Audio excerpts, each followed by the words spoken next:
Assalamualaikum warahmatullahi wabarakatuh. Masih di channel kami Gusman Official. Kali ini Gusman Official sudah berada di perjalanan sahabat sekalian, edisi undangan khusus yang mana hari ini Senin tanggal 20 Desember 2021 Gusman Official dan jamaah rutinan Istighosah mendapat undangan khusus, yaitu ke tempat usaha Bapak Haji Suyanto yang beralamat Desa Sumberrejo, Pagedangan, Malang, Jatim. Tonton sahabat sekalian video ini sampai selesai, jangan di skip-skip.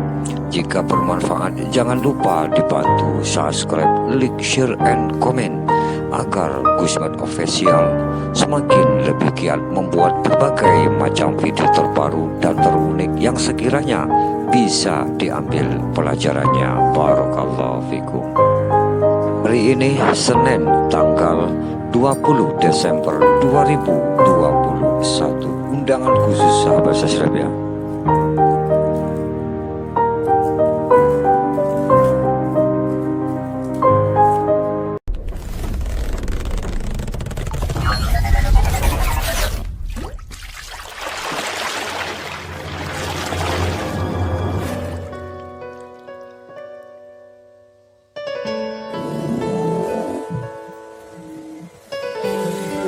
Apa manfaat air doa itu? Renungan hari ini, long live jamaah Istighosah Al Barokah online. Just for you, Gusman Official Immortal. Gusman Official menerbitkan sebuah catatan yang dianggapnya penting. Apakah air yang telah diberi doa bisa dimanfaatkan? Pertanyaan dari berbagai kalangan atau para sahabat subscriber dan juga para pemirsa, khususnya para sahabat pendukung channel ini. Kali ini akan Gusman Official jawab. Wassalamualaikum warahmatullahi wabarakatuh. Dalam pelaksanaan doa bersama sering kita jumpai para peserta atau anggota jamaah yang membawa air putih dalam botol. Maksudnya adalah bahwa doa yang kita mohonkan kehadirat Allah Subhanahu wa Ta'ala bisa kita tempuh dengan wasilah atau lantaran air tersebut, sebagaimana sabda Rasulullah Shallallahu Alaihi Wasallam melakukan dengan air yang dikatakan penuh berkah atau barokah ke dalam bencana yang telah disiapkan. Air tersebut dipakai basuh tangan dan wajah beliau, kemudian diludahi. Dari itu disuruh minum dua sahabat beliau, kemudian suruh diusapkan ke wajah hingga leher. Bahkan Ummi Salamah dari balik tirai ikut meminta seandainya air tersebut masih, sehingga air yang telah diberi doa-doa dan bacaan tersebut disebut dengan air barokah yang bisa digunakan sebagai obat atau sejenisnya. Mari kita perhatikan dari beberapa hadis berikut yang akan Gusman Official bacakan. Berkata Abu Musa, Nabi Shallallahu Alaihi Wasallam meminta bencana yang telah berisi air. Beliau membasuh tangan dan wajahnya. Di situ kemudian diludahinya air tersebut sambil berkata, minumlah kalian berdua dan habiskan untuk mengusap wajah hingga ke leher kalian. Hadis riwayat Bukhari 180. Dari Aisyah berkata, saya lihat Rasulullah Shallallahu Alaihi Wasallam dalam sakitnya yang terakhir. Di sampingnya ada bejana berisi air yang beliau gunakan mengusap wajah dengan air. seraya memohon, Allahumma baitullah, aku dalam menghadapi sakaratul maut. Hadis riwayat Baihaqi 4259. Dari Abi Juhaifah berkata, saya mendatangi Nabi Shallallahu Alaihi Wasallam di dalam kemah merah dari milik binatang, dan saya lihat Bilal membawa air wudhu Nabi Shallallahu Alaihi Wasallam.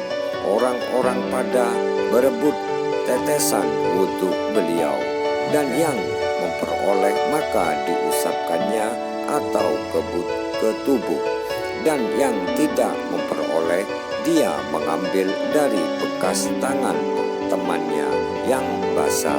Hadis riwayat Bukhari 5200 dan hadis Muslim 1360. Dari As-Sa'ib Ibnu Yazid berkata, bibiku mengajak pergi ke Rasulullah SAW sambil berkata, wahai Rasulullah, keponakanku ini punya penyakit. Maka beliau mengusap kepalaku dan berdoa agar aku dapat barokah. Kemudian beliau berwudu, maka aku minum tetesan air wudhunya. Hadis riwayat Muslim 41823. Dari Jabir Ibnu Abdillah berkata, saya sakit dan Rasulullah Shallallahu Alaihi Wasallam bersama Abu Bakar menjengukku dengan berjalan kaki, sedangkan aku tidak sadarkan diri. Kemudian beliau mengambil air wudhu dan menuangkan sisa air ke arah saya. Hadis riwayat Ibnu Usaimah 156. Hadis-hadis di atas menjadi contoh buat kita semua, khususnya jamaah rutinan Istighosah Bahtarut Iqomi Al-Barokah, bahwa air yang telah diberi doa bisa dimanfaatkan sebagaimana yang diharapkan, seperti sebagian obat, sebagai penyubur tanaman, atau sebagai penglaris dagangan, dan seterusnya.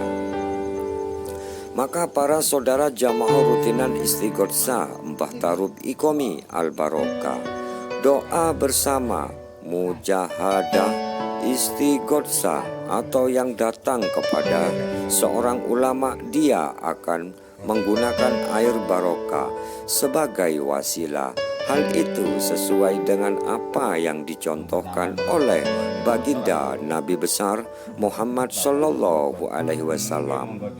Sebagaimana beliau juga tidak hanya sekedar menggunakan wasilah dengan air saja, bahkan menggunakan sorban atau seleher untuk mendakan Abu Hurairah agar tidak pernah lupa apa yang pernah dia dengar dari Rasulullah Shallallahu Alaihi Wasallam. Selain itu, Rasulullah Shallallahu Alaihi Wasallam dan beberapa sahabat pernah mengobati dari berbagai penyakit cukup dengan meludahi tempat yang dirasa sakit. Lihat selengkapnya di bab wasilah dalam berdoa di buku Mengatasi Masalah dengan Doa. Sebagai tambahan, berdasarkan eksperimen yang dilakukan oleh peneliti dari Jepang, Dr. Andes Masaru Emoto menunjukkan bahwa air seolah dapat mendengar atau membaca berdasarkan perubahan partikel dari molekul air. Mula-mula ia mencoba dengan kata-kata yang indah yang diucapkan atau tulisan yang ditempelkan pada bencana air, seperti misalnya terima kasih, cinta, maha suci, sejahtera, atau kalimat doa-doa membuat kristal-kristal air menjadi berbentuk peraturan yang indah. Sebaliknya kata-kata yang buruk atau keji atau umpatan membuat kristal air menjadi tidak keruan dan nampak sangat buruk. Kristal air yang indah memberikan energi yang positif. Sebaliknya, kristal air yang buruk memberikan energi yang negatif. Perlu disadari bahwa tubuh manusia 90% terdiri dari zat air. Terserah kepada Anda apa yang Anda inginkan dengan tubuh Anda atau keluarga Anda. Apakah Anda suka mengumpat atau suka berteman dengan orang yang suka berkata dan berbicara keji, atau suka nonton acara TV yang penuh dengan ucapan caci maki, pertengkaran atau gosip? Atau Anda suka mendengarkan puisi-puisi yang indah? Semua bisa berpengaruh pada kita melalui indera energi tubuh kita dan motorik halus, seperti penemuan lain yang mengungkapkan bahwa musik klasik dapat membantu proses motorik tingkat kecerdasan. Maka alangkah baiknya meneliti anak dan diri kita masing-masing, membiasakan beristighosa dan mendengar alunan merdu, qori dan qori'ah dengan ayat-ayatnya yang suci. Bahkan alunan itu yang lebih klasik dibandingkan musik klasik itu sendiri. Membiasakan berbicara dengan santun dan berteman dengan orang yang berbicara santun. Memasang tulisan-tulisan indah di rumah atau tempat kerja. Banyak mengucapkan doa setiap hari. Demikian, dan jika ada kekurangannya, kami sebagai pengasuh Ustadz Muhammad Sulamet Safi Mulazamah Iqomi Al-Barokah atau PM Al-Barokah atau Gusmat Official mohon maaf. Wassalam.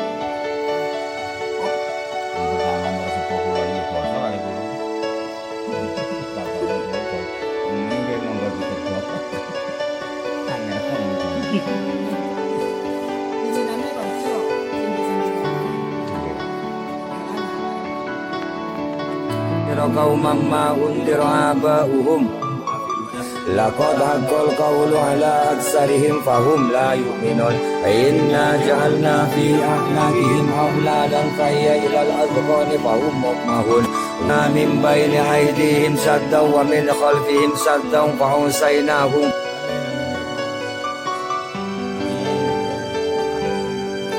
Semoga bermanfaat. Salam sambung rasa dan ngaji jalanan bersama jamaah Istighosa Bahtaruk Iqomi Al-Barokah, Desa Ganjaran Utara, Gondang Legi, Malang, Jatim.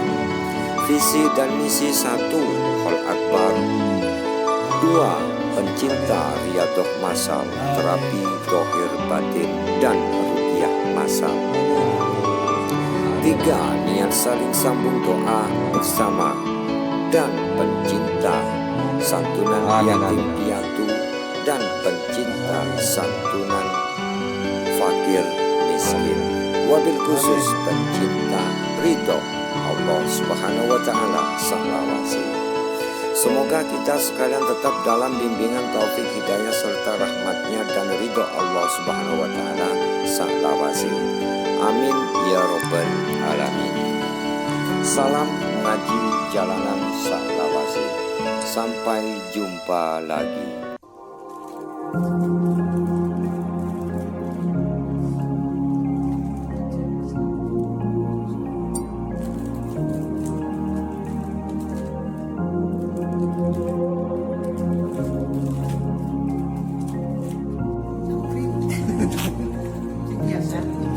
Biasa.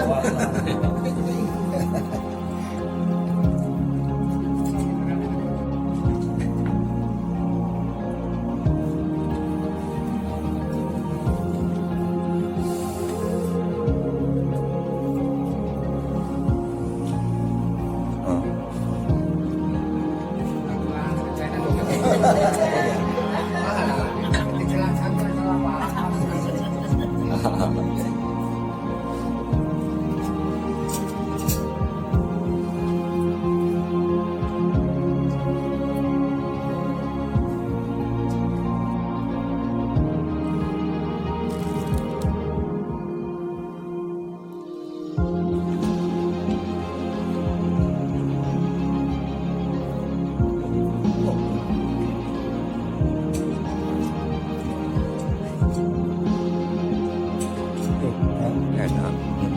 Pinter masak.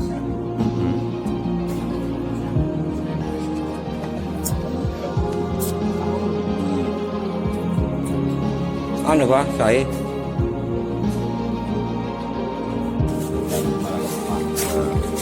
aduh Pak, so kadun bareng.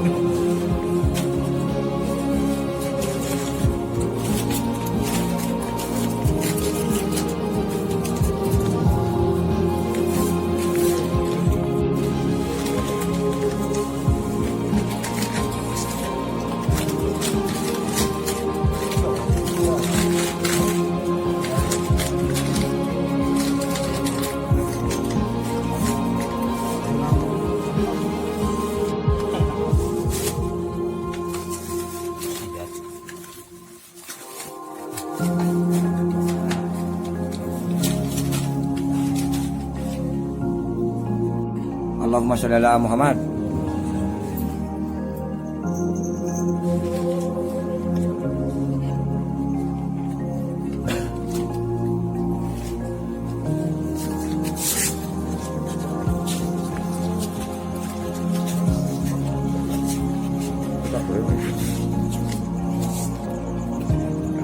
Sama-sama.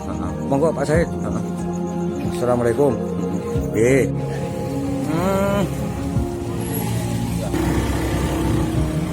Jam berapa?